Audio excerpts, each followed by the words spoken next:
हाय friends, मैं हूं Pallavi and welcome back to the channel Fatafat Seekho. Polity देखिए बहुत ही एक इंटरेस्टिंग सब्जेक्ट होता है और आप में से मैक्सिमम लोगों को इसे पढ़ने में बहुत इंटरेस्ट भी आता होगा, है ना।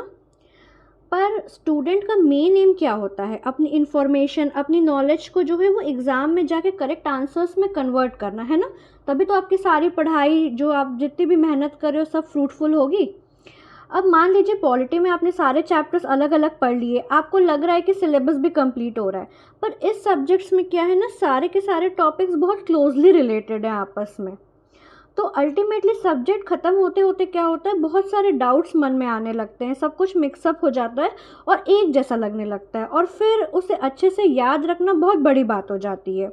तो आज के इस वीडियो में हम आपके कुछ ऐसे ही डाउट्स को क्लियर करेंगे, ठीक है, और सिंपल ट्रिक्स के साथ जो है वो बहुत सारी चीज़ों को लर्न करने की कोशिश करेंगे, specially schedule 3 of Indian constitution which is oaths and affirmations.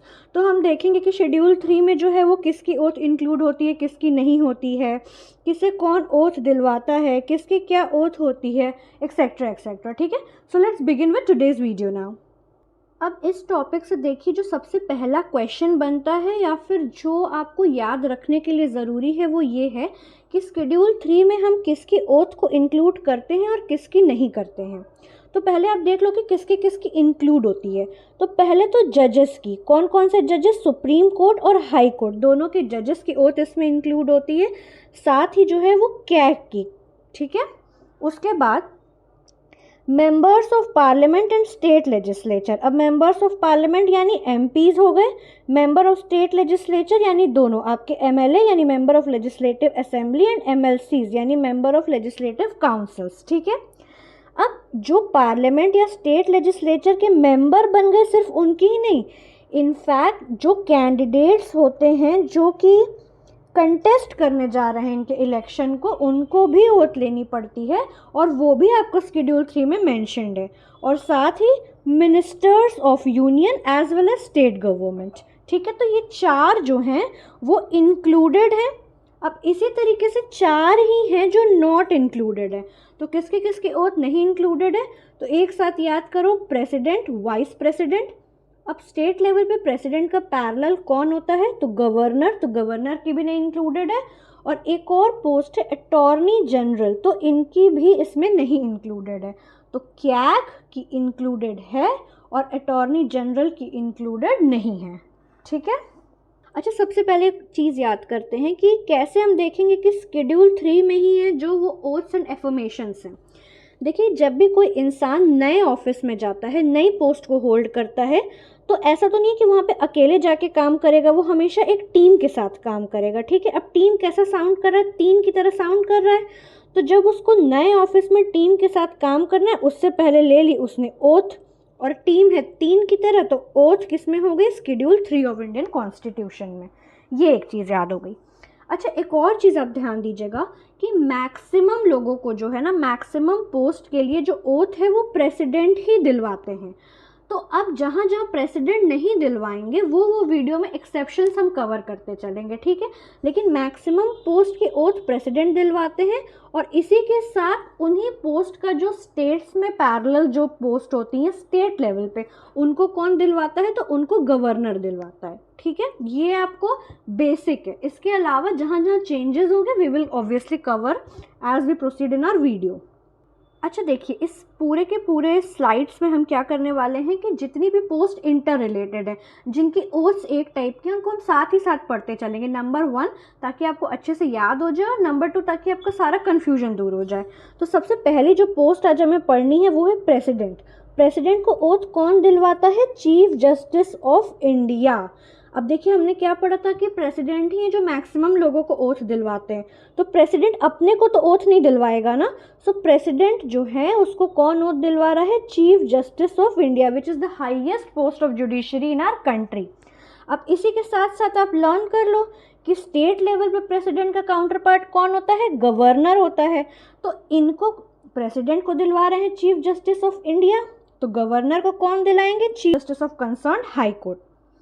अब प्रेसिडेंट की जब आप ओथ याद कर लोगे ना, तो गवर्नर की भी ओथ वही रहेगी, सेम एज एबव। तो वो आपको अलग से याद करने की ज़रूरत नहीं है। अब हम प्रेसिडेंट पे कॉन्सेंट्रेट कर सकते हैं।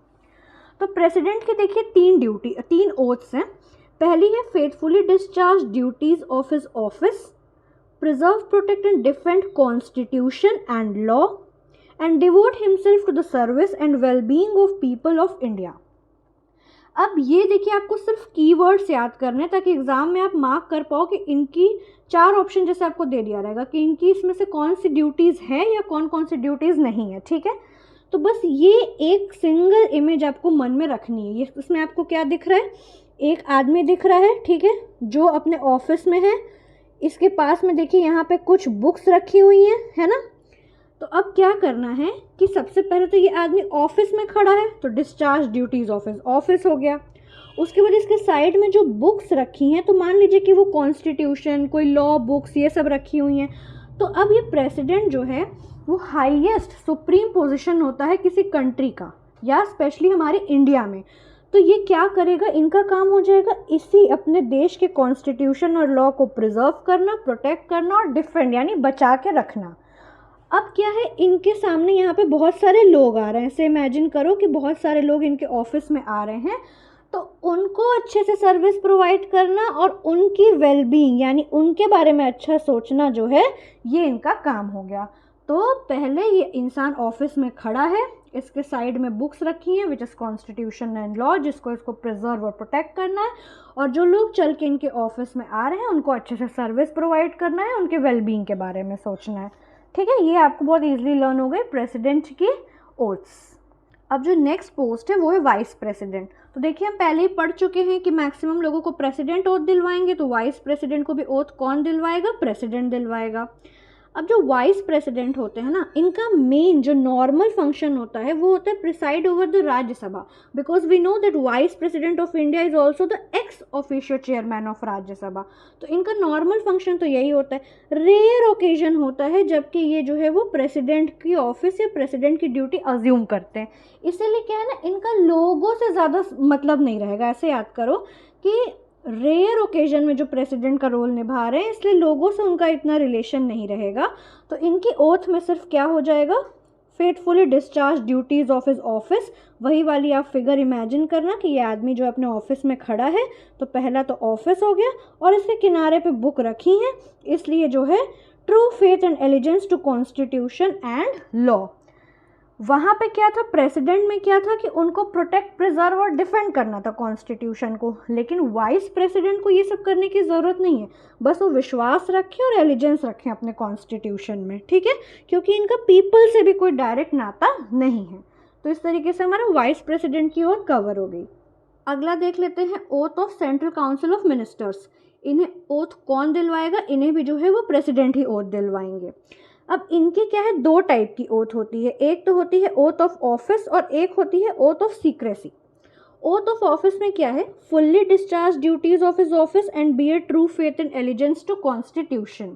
तो ये तो ना ऑलमोस्ट सबकी ओथ में है कि भाई कोई भी देखिए नए ऑफिस में जा रहा है तो अपनी ड्यूटी तो निभाना ही निभाना है। और कॉन्स्टिट्यूशन जो है वो सुप्रीम डॉक्यूमेंट है हमारे देश का, तो उसके भी हिसाब से हमें चलना ही पड़ेगा। तो ये तो इमेज बहुत कॉमन है सबके ओथ में। तो ऑफिस हो गया, कॉन्स्टिट्यूशन हो गया।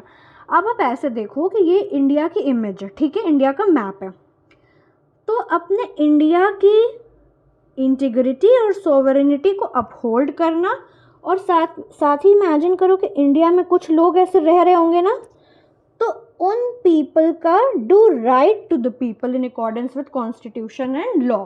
तो इन लोगों का अच्छा करना जो लोग इंडिया के अंदर रह रहे हैं, और इंडिया के ओवरऑल इंटीग्रिटी और सोवरेनिटी मेंटेन करना, अपहोल्ड करके रखना, ये इनका काम है।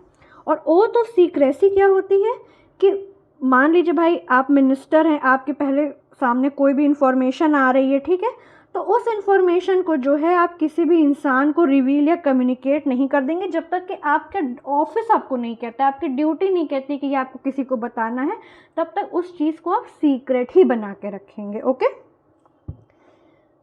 तो ये हमने देख लिया सेंट्रल काउंसिल ऑफ मिनिस्टर्स की ओथ। अब पीएम की ओथ अगर एग्जाम में अलग से पूछ ले तो देखिए हमें पता है कि PM is also a part of the council of ministers. तो पीएम का आपको कुछ भी अलग से याद करने की ज़रूरत नहीं है, इनकी ओथ भी वही हो जाएगी जो ऊपर लिखी है, और इनको भी ओथ कौन दिलवाएंगे, प्रेसिडेंट ही दिलवाएंगे, right. On the same lines as central council of ministers. अब हम स्टेट काउंसिल ऑफ मिनिस्टर्स भी देख लेते हैं। तो सेंट्रल काउंसिल ऑफ मिनिस्टर्स को किसने ओथ दिलवाई थी? प्रेसिडेंट ने। तो उनका काउंटर पार्ट स्टेट लेवल पे कौन है? गवर्नर। तो स्टेट काउंसिल ऑफ मिनिस्टर्स को ओथ कौन दिलवाएगा? गवर्नर। ठीक है। जैसे PM was part of central council of ministers, वैसे ही यहाँ पे सीएम यानी chief minister is part of state council of ministers. तो इनको भी ओथ गवर्नर दिलाएगा और इनकी भी ओथ यही हो जाएगी। अच्छा, और एक मजे की बात क्या है कि स्टेट काउंसिल ऑफ मिनिस्टर्स की ओथ आपको अलग से याद करने की जरूरत नहीं। जो जो आपने सेंट्रल काउंसिल ऑफ मिनिस्टर्स के लिए पढ़ा है ना, सेम इस पेज पे बेसिकली आपको कुछ भी याद करने की जरूरत नहीं है। Everything is well understood. अब देखिए, अब ये जो आ रहा है मेंबर ऑफ पार्लियामेंट की ओथ, इसमें थोड़ा सा कंफ्यूजन और डाउट बच्चों को होता है कि इनको आखिर ओथ दिलवाता कौन है। तो ये जो हम लोग नेक्स्ट स्लाइड में कवर करेंगे, पहले देख लेते हैं कि एमपीज़ की ओथ होती क्या है। तो सबसे पहला है faithfully discharge duties of his office.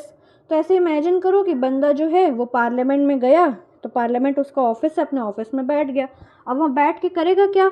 तो भाई कॉन्स्टिट्यूशन के हिसाब से कुछ लॉज बनाएगा या फिर कॉन्स्टिट्यूशन को समझने की कोशिश करेगा, और फाइनली वहाँ पे बैठ के और कॉन्स्टिट्यूशन को यूज़ करके वो क्या करेगा? अपने देश की इंटीग्रिटी और सॉवरेनिटी को अपहोल्ड करेगा, उसको मेंटेन करने की कोशिश करेगा। तो ये जो तीन हैं, बस यही है oath of member of parliament. उनका यही काम है, यही उनको ओथ लेना है। अब मेंबर ऑफ स्टेट लेजिस्लेचर, तो उनकी भी ओथ सेम हो गई। जैसे कि मेंबर ऑफ पार्लियामेंट की ओथ है, तो ये भी आपको अलग से नहीं याद करना है। अब इनको ओथ कौन दिलवाता है? तो they swear in before governor or some, sorry this is not of, this is or some person appointed by him for the purpose. ये आपको आगे अभी समझ में आ जाएगा जब हम ये पढ़ेंगे कि मेंबर ऑफ पार्लियामेंट को ओथ कौन दिलवाता है। तो let's move on to our next slide for this. देखिए, एमपीज़ के लिए आप हमेशा बुक्स में या कहीं पे भी एक स्टेटमेंट देखोगे कि member of parliament has to subscribe to an oath or affirmation before the president or some person appointed by him for the purpose. अब ये क्यों यहाँ पे चीज़ें क्लियर करना और समझना ज़रूरी है। अब देखो, पार्लियामेंट दो पार्ट में होता है ना, एक लोकसभा और एक राज्यसभा। ठीक है। अब आपने प्रोटेम स्पीकर का नाम सुना होगा। लोकसभा क्या है, वो हर 5 ईयर्स पे डिसॉल्व होती है। तो जब न्यूली इलेक्टेड मेंबर्स आते हैं लोकसभा में, तो फर्स्ट सेशन में जो है वो प्रेसिडेंट प्रोटेम स्पीकर को अपॉइंट करते हैं और इनको ओथ भी जो है वो प्रेसिडेंट ही दिलवाते हैं। तो कभी एग्जाम में पूछ ले कि प्रोटेम स्पीकर को कौन ओथ दिलवा रहा है, तो उसका आंसर भी प्रेसिडेंट ही होगा। ठीक है। तो प्रोटेम स्पीकर का मेन काम क्या होता है कि लोकसभा में जो न्यूली इलेक्टेड मेंबर्स आ रहे हैं उन्हें ओथ दिलवाना। तो अब तो आप बोलोगे कि मैम अगर वो ओथ दिलवा रहे हैं तो यहाँ पे प्रेसिडेंट क्यों मेंशन्ड है? वो इसलिए मेंशन्ड है क्योंकि प्रेसिडेंट के साथ ही लिखा है or some person appointed by him. So in case of Lok Sabha, this protem speaker is that some person जिसको प्रेसिडेंट अपॉइंट करते हैं कि ठीक है, आपका काम है कि आप लोकसभा के नए सदस्यों को ओथ दिलवाइए। ओके। इसी तरीके से राज्यसभा में क्या होता है, जो वाइस प्रेसिडेंट होते हैं वही तो होते हैं ex officio chairman of Rajya Sabha. तो इस केस में vice president is that some person जिसको प्रेसिडेंट बोलते हैं कि आप राज्यसभा के सदस्यों को ओथ दिलवाइए। तो हमें पता है कि राज्यसभा तो एक कंटिन्यूइंग चैम्बर है, वो डिसॉल्व तो होता नहीं है, बट एवरी 2 ईयर्स क्या होता है कि कुछ नए मेंबर्स अपॉइंट होते हैं, तो उनको ओथ कौन दिलवाता है? वाइस प्रेसिडेंट दिलवाता है। ठीक है। सो आई होप कि ये आपको बहुत बड़ा डाउट, अगर कभी आपने ध्यान से बुक में ये लाइन पढ़ी होगी तो आज ये क्लियर हो गया होगा। अब हम पहुंच चुके हैं आज की लास्ट स्लाइड पे, जो कि लिखा है कि सुप्रीम कोर्ट के जज को ओथ कौन दिलवाता है। तो इनको भी दिलवाते हैं प्रेसिडेंट। इनकी 4 ओथ्स होती हैं। फर्स्ट 2 तो वही कॉमन पहले वाली कि discharge the duties of his office, be a true faith and allegiance to constitution. Third 4th क्या है? Uphold sovereignty and integrity of India and uphold constitution and laws. तो आप ऐसा देखो कि जुडिशरी के मेंबर है सुप्रीम कोर्ट जज, तो यहाँ पे कॉन्स्टिट्यूशन को ज़्यादा इंपॉर्टेंस मिली। तो एक तो ट्रू फेथ और एलिजेंस तो रखना ही है, साथ में अपहोल्ड भी करना है। तो 2 बार यहाँ पे कॉन्स्टिट्यूशन आ गया। इस तरीके से आप करके याद कर सकते हो। अब हाई कोर्ट के जज की भी यही सेम ओथ है, तो आपको याद करने की ज़रूरत नहीं है। यानी सुप्रीम कोर्ट जज और हाई कोर्ट जज की सेम ओथ है। अब सुप्रीम कोर्ट जज को ओथ किसने दिलवाई थी? प्रेसिडेंट के। उसके काउंटर पार्ट स्टेट लेवल पे गवर्नर, तो हाई कोर्ट जज को ओथ दिलवाएंगे गवर्नर। अब है कैग। ठीक है, controller and auditor general of India. तो इनकी भी ओथ आपको याद करने की ज़रूरत नहीं है, इनकी भी ओथ जो है वो सुप्रीम कोर्ट जज वाली सेम ओथ है, और इनको भी ओथ दिलवाते हैं, चूँकि ये एक यूनियन लेवल के पर्सन होते हैं, तो इनको भी ओथ दिलवाएंगे प्रेसिडेंट ही। और वैसे भी मैंने बोला था कि जहाँ पे भी मैं अलग से याद नहीं करवा रही हूँ वहाँ पे आपको प्रेसिडेंट ही याद रखना है। So with this we have come to an end for today's video. Hope you like this video और आपको ये यूजफुल लगी होगी। If yes then do subscribe the channel, like the video and share it with your friends. Thank you.